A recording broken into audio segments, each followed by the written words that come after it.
कार्तिक मास के शुक्ल पक्ष की नौमी तिथि को आंवला नवमी मनाई जाती है और नौमी तिथि को आंवला नवमी, आरोग्य नवमी, अक्षय नवमी और कुष्मांड नवमी के नाम से भी जाना जाता है। आंवला नवमी को अक्षय नवमी के नाम से भी जानते हैं। आज के दिन परिवार सहित आंवले के पेड़ की पूजा की जाती है। धार्मिक मान्यताओं के अनुसार कार्तिक शुक्ल नवमी तिथि को जो कोई भी आंवले के पेड़ का पूजन परिवार सहित करता है उसे आरोग्य, जीवन और सुख सौभाग्य प्राप्त होता है। मान्यताओं के अनुसार इस दिन किया गया जप, तप, दान इत्यादि व्यक्ति को सभी प्रकार के कष्टों से मुक्ति दिलाता है।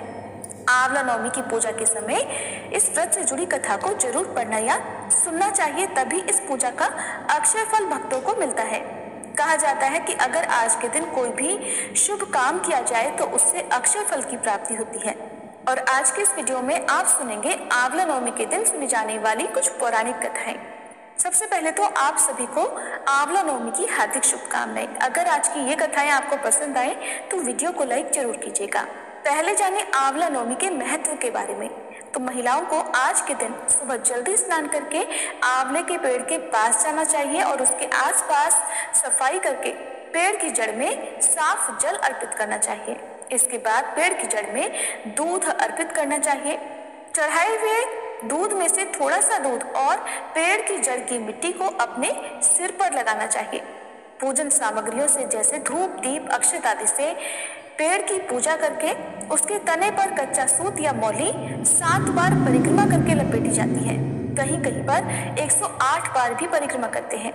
पूजन के बाद परिवार और संतान की सुख समृद्धि की कामना करके पेड़ के नीचे बैठकर कथा सुनने के बाद परिवार और मित्रों के साथ भोजन ग्रहण करना चाहिए।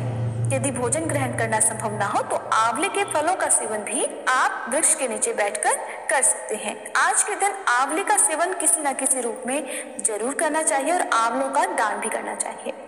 आज के दिन ही भगवान श्री विष्णु ने हयग्रीव नामक दैत्य को मारा था।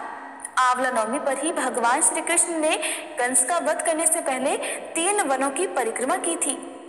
आंवला नवमी पर बहुत से लोग मथुरा वृंदावन की परिक्रमा भी करते हैं। आंवला नवमी पर आंवले के पेड़ के नीचे पूजा और भोजन करने की परंपरा माता लक्ष्मी जी ने प्रारंभ की थी। कथा के अनुसार एक बार माँ लक्ष्मी जी धरती पर घूमने के लिए आई। धरती पर आकर माँ लक्ष्मी जी सोचने लगी कि भगवान विष्णु और शिव जी की पूजा एक साथ कैसे की जा सकती है। तभी उन्हें याद आया कि तुलसी और बेल के गुण आंवले में भी पाए जाते हैं। तुलसी भगवान विष्णु को और बेल शिव जी को अत्यंत प्रिय है। इसके बाद तो माँ लक्ष्मी जी ने आंवले के पेड़ की पूजा करने का निश्चय किया। माँ लक्ष्मी जी की भक्ति और पूजा से प्रसन्न होकर भगवान विष्णु और शिव जी साक्षात प्रकट हुए। माँ लक्ष्मी जी ने आंवले के पेड़ के नीचे भोजन तैयार करके भगवान विष्णु और शिव जी को भोजन कराया। उसके बाद उन्होंने खुद भी वहीं बैठकर भोजन ग्रहण किया। मान्यताओं के अनुसार आंवला नवमी के दिन अगर कोई महिला आंवले के पेड़ की पूजा करके उसके नीचे बैठकर भोजन बनाती है और ग्रहण करती है तो भगवान विष्णु और भगवान शिव उसकी सभी मनोकामनाएं पूर्ण करती हैं। इस दिन महिलाएं अपनी संतान की दीर्घायु और अच्छे स्वास्थ्य को लेकर व्रत रखती हैं। निसंतान महिलाएं यदि संतान प्राप्ति की कामना से व्रत रखकर आंवले के पेड़ का पूजन करती हैं तो उन्हें संतान सुख की प्राप्ति होती है। दूसरी कथा के अनुसार एक राज्य में आंवल्या नाम का एक राजा था। राजा ने ये निश्चय कर रखा था कि वह अपनी प्रजा में रोजाना 1.25 मन आंवलों का दान किया करेगा। उसके बाद ही भोजन ग्रहण करेगा। राजा अपनी प्रतिज्ञा के अनुसार ऐसा ही करता था, लेकिन उसके बेटे और बहू को ये बात पसंद नहीं थी। इसलिए एक दिन उसके बेटे बहू ने सोचा कि राजा इतने सारे आंवले रोजाना दान करते हैं, इस प्रकार तो एक दिन सारा खजाना खाली हो जाएगा। एक दिन राजकुमार ने राजा से कहा कि उसे इस तरह का दान देना बंद कर देना चाहिए।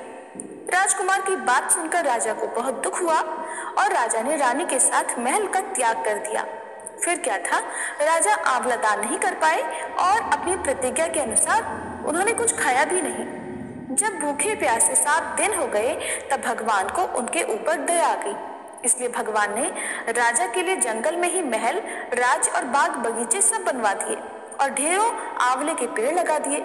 जब अगली सुबह राजा रानी ने ये देखा कि जंगल में उनके राज्य से भी 2 गुना राज्य बसा हुआ है, तब राजा रानी से कहने लगे, रानी देखो कहते हैं ना कि कभी भी सत्य का साथ नहीं छोड़ना चाहिए। आओ नहा धोकर आंवला दान करें और भोजन करें। राजा रानी ने आंवले दान करके भोजन ग्रहण किया और खुशी खुशी अपने नए महल में रहने लगे। उधर आंवला देवता का अपमान करने और माता पिता से बुरा व्यवहार करने के कारण राजकुमार के तो बुरे दिन आ गए। उसका राज्य शत्रुओं ने छीन लिया और वह दाने दाने को मोहताज हो गया। काम ढूंढते हुए एक दिन वह अपने पिताजी के ही राज्य में आ पहुंचा। उस समय उसकी हालत इतनी बिगड़ी हुई थी कि पिता ने उन्हें बिना पहचाने हुए अपने यहाँ काम पर रख लिया। बेटे बहू सोच भी नहीं सकते थे कि उनके माता पिता इतने बड़े राज्य के मालिक भी हो सकते हैं, सो उन्होंने भी अपने माता पिता को नहीं पहचाना। एक दिन बहू ने सास के बाल गूंथते समय उसकी पीठ पर एक मस्सा देखा। ये सोचकर उसे रोना आने लगा कि ऐसा मस्सा तो मेरी सास के भी था। हमने ये सोचकर उन्हें आंवले दान करने से रोका था कि हमारा धन नष्ट हो जाएगा। आज वे लोग न जाने कहाँ होंगे। ये सोचकर बहू को रोना आने लगा और आंसू टपक टपक कर सास की पीठ पर गिरने लगे। रानी ने तुरंत पलटकर देखा और पूछा कि तू रो क्यों रही है। उसने बताया कि आपकी पीठ जैसा मस्सा मेरी सास की पीठ पर भी था। हमने उन्हें आंवले दान करने से रोक दिया था, इसलिए वे नाराज होकर घर छोड़कर कहीं चले गए। तब रानी ने उन्हें पहचान लिया, सारा हाल पूछा और अपना हाल भी बताया। अपने बेटे बहू को समझाया कि दान करने से धन कम नहीं होता बल्कि बढ़ता है।